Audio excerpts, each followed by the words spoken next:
Hello, everybody, and welcome to Monday's Charting with Dan. I'm Dan Murrell here, not so fresh from San Diego. We have some fresh legs here. Lon Harris joining me alongside me. Roth Cornett has a lot of work to catch up from being at work all weekend. Yeah, really. So, Lon, thanks for hanging out. We're looking at a monitor. I look just as tired as you, even though I did not go to San Diego. It's a group tired. It's a group fatigue. Yeah. I'm sympathetic tired. Yes. Thank you very much. Well, Lon, while we were battling fatigue in San Diego, there were two films battling for number one. On Friday, the industry called it for Mamma Mia 2, but Denzel Washington had a strong weekend, and The Equalizer 2 edges out Mamma Mia, Here We Go Again, for the number one spot. Both unlikely sequels. Like two movies that even after you saw the first movie that did pretty well, you'd be like, this movie doesn't necessarily seem like it's going to get a sequel. Yeah, two movies that I think, when I know certainly when I was looking at the beginning of the summer of movies that would do well, I picked Mamma Mia 2 to go on my list as one of the top 10 movies. But, it's like, well, they can't, all of these sequels can't, Hotel Transylvania 3 and Mamma Mia 2 and Equalizer 2 can't all do it.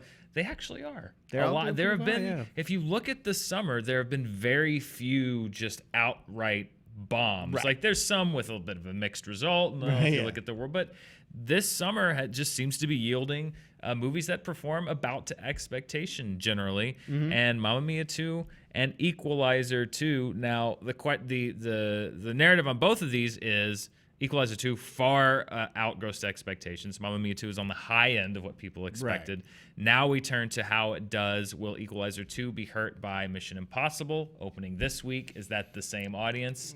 And conversely, will Mamma Mia be helped by the fact that when you look at this movie skewed heavily female, will it perform like movies like Book Club and movies like Ocean's 8 have done this summer, where they've had very good sustainability playing weeks past? It's not only the female audience for Mamma Mia, but also older, because ABBA got a little bit of an older group. They have an older fan base now. Those people will go see a movie in the second, the third, the fourth weekend. It'll take them a while to get around to it. And if I might say, and the critical consensus agreed as well. I had not seen the first Mamma Mia before I saw Mamma Mia 2, or I actually watched it right before I saw Mamma Mia 2, I should say.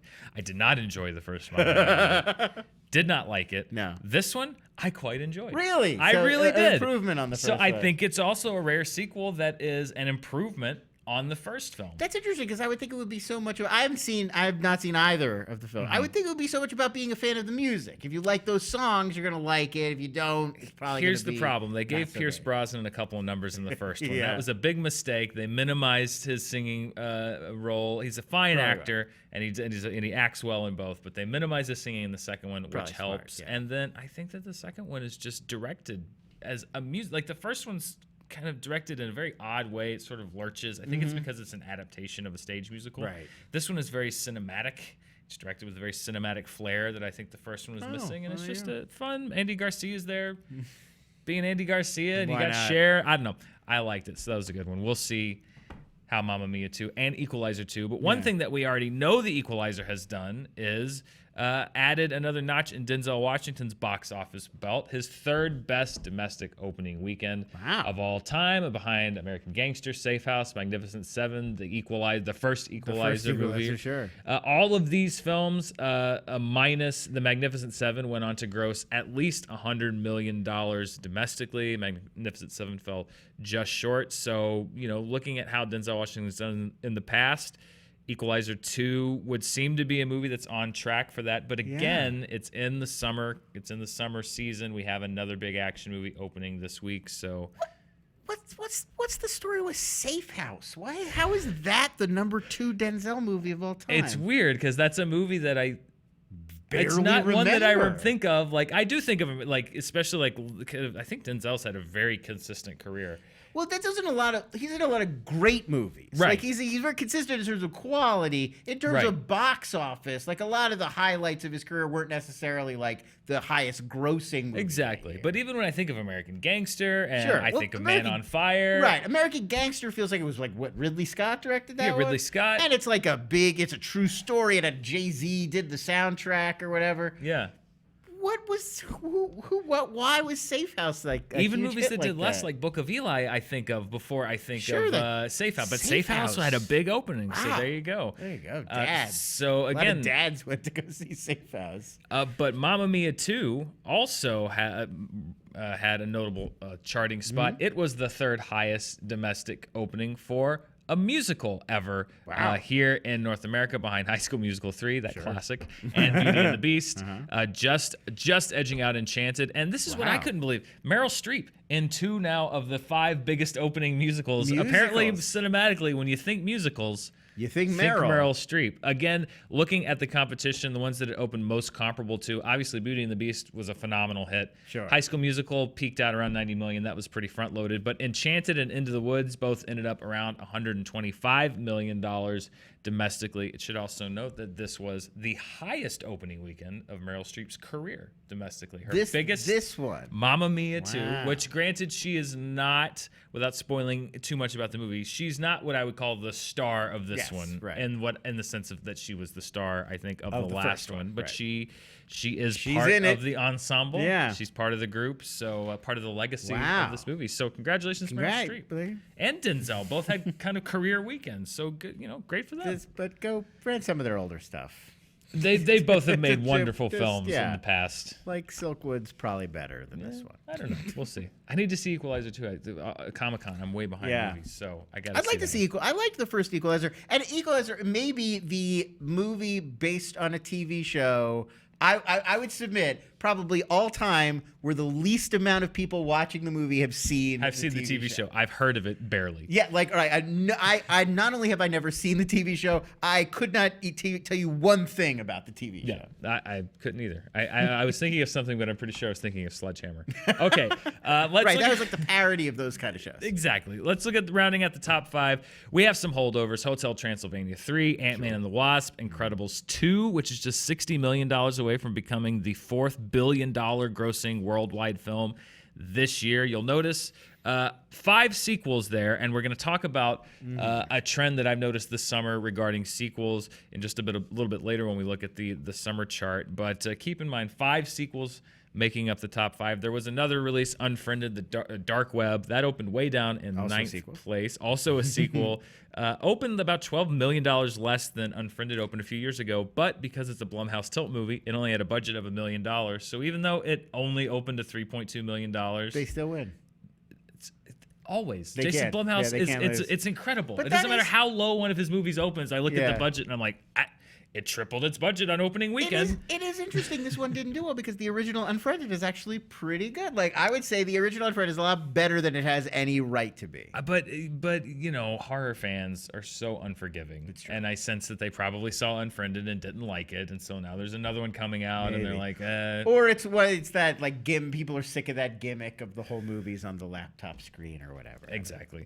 Something you're not going to see in the top 5 is Skyscraper. That dropped out of the top 5, but it picked up almost $50 million in its Chinese opening. So it has already made more in China than just about than it has here in the United States. They love Dwayne over there. We talked about The Rock last week. Once again, he is looking worldwide to boost the receipts. Skyscraper has already earned over $180 million worldwide. Still got to do a little bit better than that, though, because it was a very expensive movie, but we'll see how it continues to do in China. Yeah. And then, Lon, we had, to harken back a few weeks, we had a box office mystery, a couple of them. One of them was resolved on Twitter. The other one was resolved was regarding A Wrinkle in Time. Yeah. Remember, it had a huge business boost one weekend, and it turned out that Disney had put it on a lot of drive-in screens. Looking again, Black Panther added 126 screens this past weekend, had an 83% boost in business, and while it made about $25,000, it was still pretty far down on the chart. But if you look at where it stands, it's less than $70,000 from becoming the only superhero film to gross $700 million domestically. So I think Disney, much like it did with A Wrinkle in Time, is starting to try to throw Black Panther on some drive-ins, on some screens to generate, goose it a little, yeah. Which I don't know the percentage. It's got to be like 0.001% when you have a $700 million domestic gross and you need 70,000 to get it past that mark. But they must have number crunchers over there that are doing that math and figuring out how many screens they've got to put it on. Plus, to get I'm it sure they just would love to see that odometer click over to 7 because it is so close. So it looks like Disney might be giving Black Panther one final push to try to pick up that extra 70K. Which is amazing, like long after it's been on Blu-ray, VOD. If they put it as a double feature, which is what they did with Wrinkle in Time, then it doesn't matter because they're going to go see the other, I don't know, maybe Christopher Robin or whatever they want to put on there. Two subsequent films in the franchise have since come out. That's true, exactly. There's now 2 more films, but we'll see if Black Panther, if they can generate that 70,000 extra dollars. Come on, to click it over that 700 million. Lon, top per screen. Now, usually this is one movie, but this is the first time I've seen it. There were 3 movies that were all within about $1,200 of each other. Wow, that's really close. That's really close, and I think that there are 3 good movies to mention. So let's start with the movie that actually won the top per screen average this weekend. For the second week in a row, it was Bo Burnham's debut film, 8th Grade. It expanded to 33 screens, but still remained the top draw, 24,975. That is going to continue to expand in the coming weeks. That's also on my list of a movie I haven't had a chance to see yet. I really want to see that one. I'm going to try this week. It's at the Landmark, and a YouTube director. So YouTube's own Bo Burnham. Exactly. Nice to see. That's always fun. What do you think, Lon? Are we next? Are you gonna be the next per screen winner? Let's do it. I think so. I'd love to see. Let's just make a movie, right? Why not? People have talked about what would the ScreenJunkies movie be. You just write it and shoot it. I mean, come on. It's true that sometimes they come out and it's stuff like this, and it's his first movie. He wrote it and directed it. Apparently, it is amazing. Yeah. And when people do that, it does make it seem easy. Like Greta Gerwig makes this stuff seem easy. It is incredibly just difficult. Like you come out your first movie and it's Lady Bird. It's great and everybody loves it. It's like, oh, it's so hard. A million things need to come together. Just be all you need to do is be born with like preternatural talent. Yeah. It's not that difficult. Well, so many things have to come together to make it good. The movie that was just behind it is a film called McQueen. It is a documentary about the influential fashion designer Alexander McQueen. That one earned $24,718 off of 4 screens. So again, up there competing. Summer of Docs we've been talking about. Will She Be My Neighbor? And not just that, but fashion docs. I was just reading, the New York Times just did a thing about how fashion documentaries are like blowing up right now, and they're crediting a lot of it to these TV shows like Queer Eye and Project Runway that sort of teach Americans about fashion and the fashion world, and that makes them interested in hearing the true story, so they go see movies like McQueen. Well, and I also think that in particular with Alexander McQueen, I think given sort of what's been in the news with celebrities, not celebrities, but people like Anthony Bourdain and Kate Spade, I think also that might have some enhanced interest for people to seek out that kind of story. And as you were saying, I mean, one thing that I think has been one of the big stories this summer is we've had 3 documentaries before McQueen that sort of already crossed into the mainstream. RBG, Won't You Be My Neighbor, and then 3 Identical Strangers. 3 Identical Strangers has done really well. Yeah. And it's interesting. I mean, my theory would be that it's stuff like Netflix and Evil Genius and Wild Wild Country and that stuff. We're kind of teaching people that documentaries can be fun. Yeah. The third film that I wanted to highlight is a film called Blind Spotting. That also opened this weekend on 14 screens, just under 24,000, 23,750. This is the feature debut of director Carlos Lopez Estrada. This is a movie that has been building buzz from the festival circuit. Sure. Co-stars David Diggs and Rafael Casal wrote it. And it's continuing a trend that we're seeing this year of breakout films that are set in Oakland. Sorry to Bother You is set there. Right. Obviously, there were some key. Black Panther sort of bookended and has very deep kind of roots in Oakland. This is another movie that is set there, and I think that for a lot of people has some very strong echoes of society, race, class, a lot of things.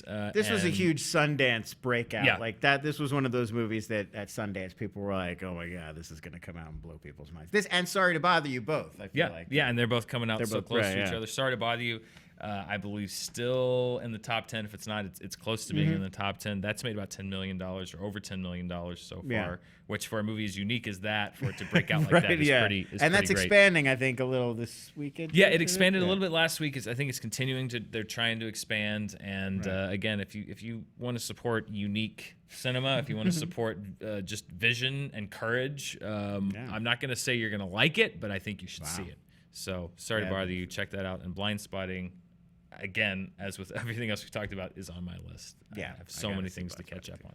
Lon, let's look at the summer movie report of the top box office grossers of the summer. The top 7 remain unchanged. Hotel Transylvania 3, which was number 1 last weekend, that jumps in at number 8. Book Club drops down 1. The First Purge is there for this week, but much like Tag last week, it's more than likely gonna be gone next weekend, both due to how we'll see how strongly Mission Impossible Fallout opens, and with the staying power on Equalizer 2 and Mamma Mia is. First Purge, though, is almost certainly going to be knocked out last week. And Lon, I mentioned that I noticed some things with the summer of sequels. Right. I was kind of looking.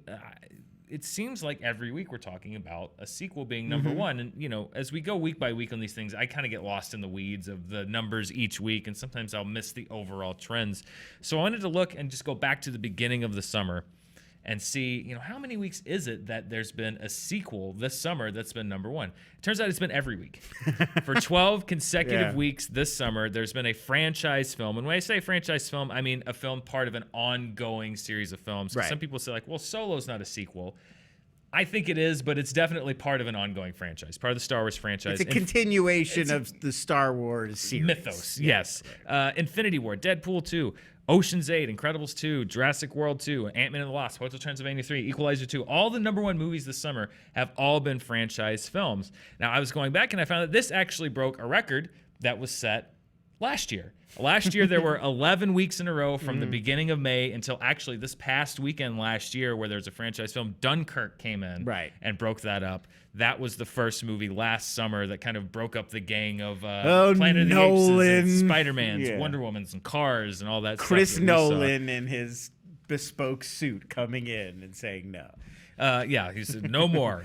My original idea. Which is ironic because he helped jumpstart the whole franchise thing that we're going through right now with The Dark Knight 10 years ago this week. And then going back, the closest comparable streak that I could find as far as the summer goes is back in 1983. Wow. There were 9 weeks where sequels ruled the box office in a row. We had Return of the Jedi, some combination of Return of the Jedi, Superman 3, Jaws 3D, and Staying Alive. Staying Alive. Yeah. That was the Saturday Night Fever sequel, kids. Now, it's funny because I'm very old, and I remember when I was a kid in like the late 80s, early 90s, this was a thing people talked about all the time. It was like, oh, everything is a sequel now, and it's this glut of sequels.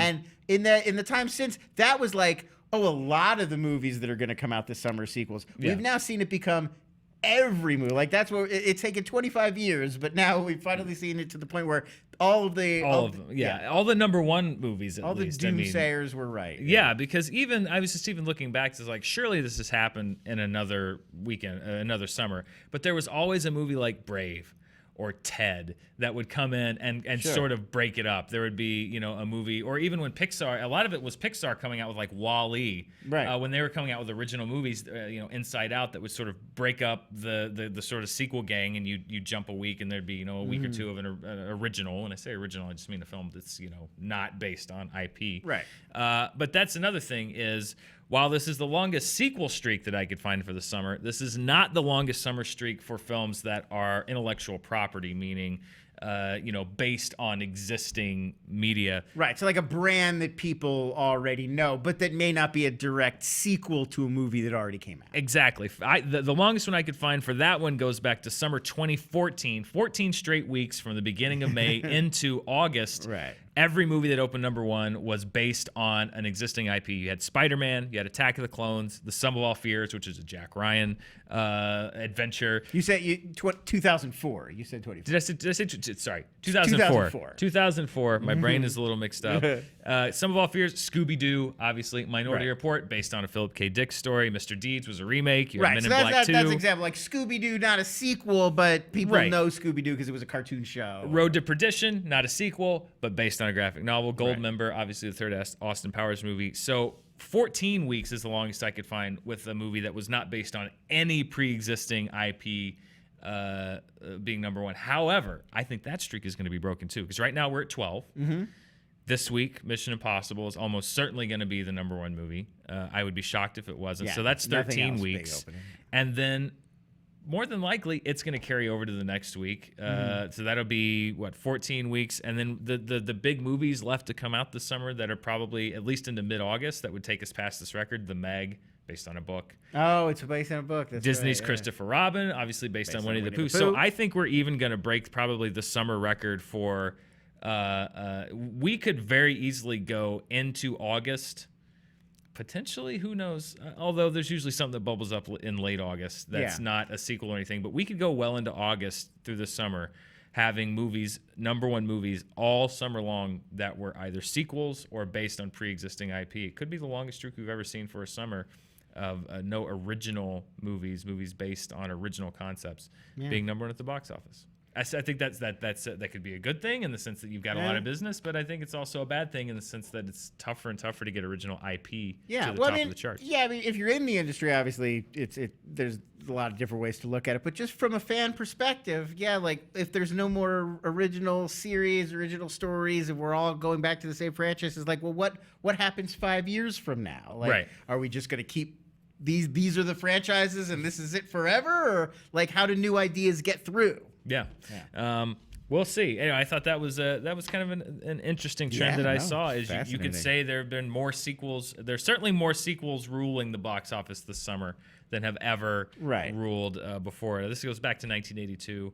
I'm trying to find weekly charts that go back even further, but they're very tough to find prior to 1982. It wasn't as regimented in the same way. Like Not quite. Like your local neighborhood theater might be owned by just like some guy that didn't report his numbers as carefully. Yeah. He sent them in the mail. Yeah, he was not. It Walt Disney himself. Not everything was a Pacific or an Edwards.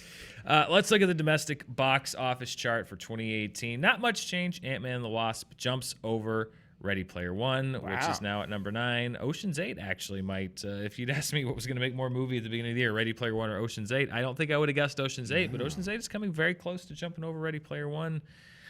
For that number 9 spot. And then again, we are not all the way through the summer. I bet you're going to see 1 or 2 more movies from the summer jump onto this chart. Yep, I think there's a Tom Cruise one that's probably going to show up somewhere. Might be a Tom Cruise movie showing up somewhere. A worldwide box office, poor Solo. We talked about it 2 weeks ago. It had its token moment in the sun at number 10 on the worldwide box office chart. It has been dropped off by a Chinese film, which we mentioned, called Dying to Survive, which is a huge domestic hit there. All of this money comes from China.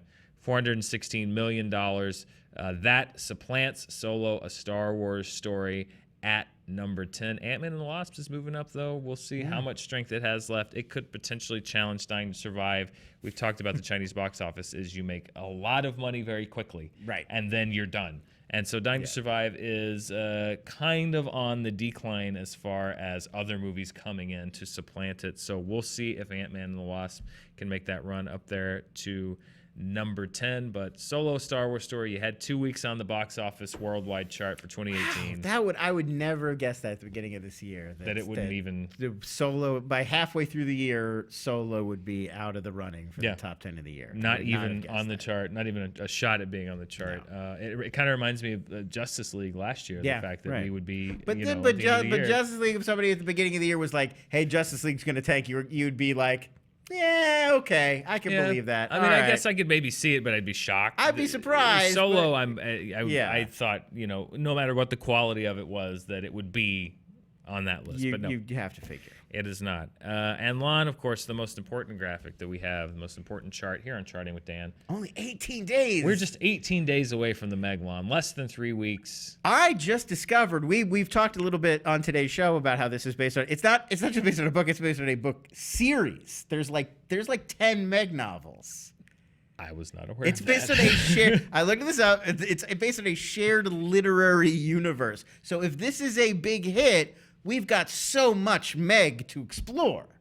Lon, you've opened my eyes to a universe I didn't even know existed. Yeah, we've got potentially like 8-9 more stories in the Megverse beyond the Meg to tell. That is crazy. Well, there's a whole Megaverse out there. If we all go see the Meg, we'll see what happens. Lon, this week, of course, the big movie opening, Mission Impossible Fallout.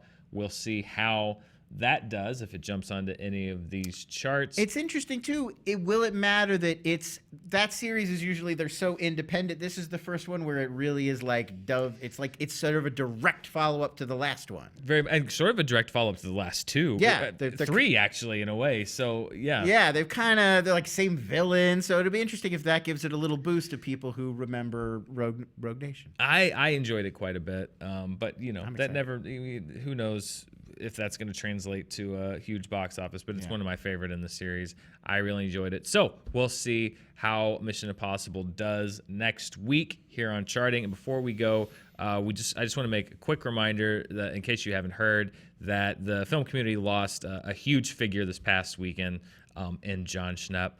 His fiancee Holly, his family have a GoFundMe that is set up. They are still very much in need of assistance with medical bills and all the other costs associated with that. So there will be a link in the description below for that. Please consider donating if you can. He was such a kind and generous part of our film community. Please check that link out if you get a chance, and we will see you next week. Thanks for watching.